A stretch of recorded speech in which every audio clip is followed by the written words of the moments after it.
دوستو یہ مقدس درگاہ حضرت سید علی میرا داتر کی ہے اور اس مقدس درگاہ میں بہت دور دراز سے لوگ آتے ہیں اور اپنی دل کی نیک مرادیں رکھتے ہیں۔ دوستو ان سے بڑی بڑی کرامتوں کا ظہور ہوا ہے۔ ان میں ایک بڑی کرامت کے بارے میں آپ کو بتانے والا ہوں، جس میں حضرت سید علی میرا داتر نے ایک 4 سال کے مرے ہوئے بچے کو دوبارہ زندہ کر دیا، جس بچے کو لوگوں نے دفن کر دیا تھا۔ اس واقعے کو سننے کے بعد آپ کا دل خوش ہو جائے گا اور آپ کے دل میں اس درگاہ کی یقیناً زیارت کرنے کی خواہش پیدا ہوگی۔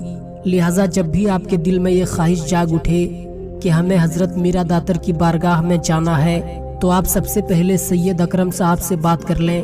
ان کا موبائل نمبر میرے اسکرین پر موجود ہے۔ یہ خادم ہیں حضرت سید علی میرا داتر کے، یہ آپ کی پوری طرح سے مدد کریں گے انشاءاللہ۔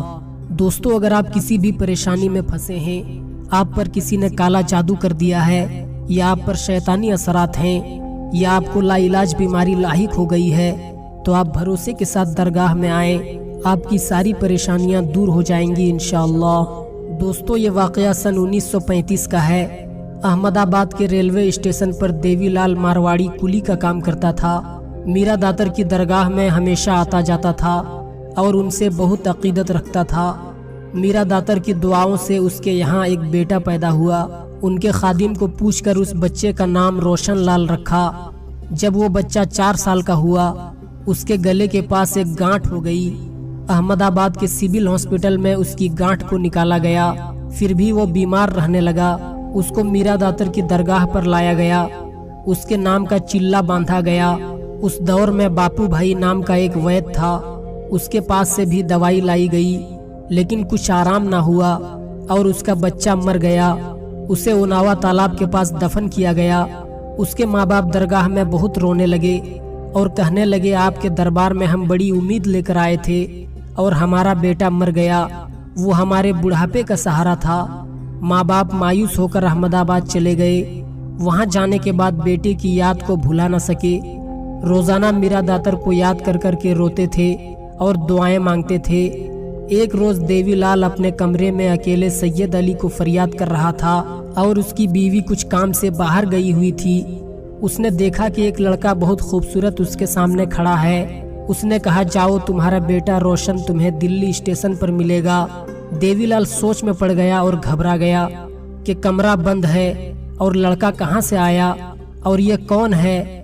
اتنے میں لڑکا غائب ہو گیا اور پورے کمرے میں خوشبو ہی خوشبو تھی۔ دیوی لال کے سمجھ میں آ گیا کہ یہ لڑکے کے روپ میں حضرت سید علی میرا داتر تھے۔ وہ بہت خوش ہو گیا۔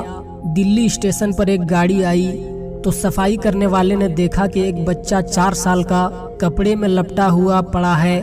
وہ بچے کو اٹھا کر اسٹیشن ماسٹر کے پاس لے گیا۔ وہاں پر کافی بھیڑ جمع ہو گئی۔ اتنے میں جو گاڑی میں دیوی لال روانہ ہوا تھا وہ گاڑی اسٹیشن پر آ گئی۔ دیوی لال بھیڑ دیکھ کر وہاں پہنچا۔ اس نے دیکھا اور اپنے بچے کو پہچان لیا۔ اس نے کہا یہ میرا بچہ ہے۔ دیکھنے والوں نے کہا کہ آپ تو اس گاڑی سے آئے جبکہ یہ بچہ ہمیں اگلی گاڑی سے ملا ہے۔ دیوی لال نے اپنا بچہ ہونے کی سبھی نشانی بتلائی جو اس بچے میں موجود تھی اور سید علی میرا داتر کے کرامت کا قصہ سنایا۔ لوگ قصہ سن کر حیران ہو گئے۔ پھر کچھ لوگ ان کے ساتھ اناوا تک آئے۔ یہاں پر لوگوں نے مل کر قبر کو کھود کر دیکھا تو اندر کچھ بھی نہ تھا۔ آپ کی کرامت کے چرچے جگہ جگہ ہونے لگے۔ سید علی میرا داتر نے اسے اپنے بیٹے سے واپس ملا دیا۔ میرا سید علی داتار سخاوت کے دھنی ہیں، جو تقدیر میں نہیں ہوتا وہ بھی خدا سے دلاتے ہیں۔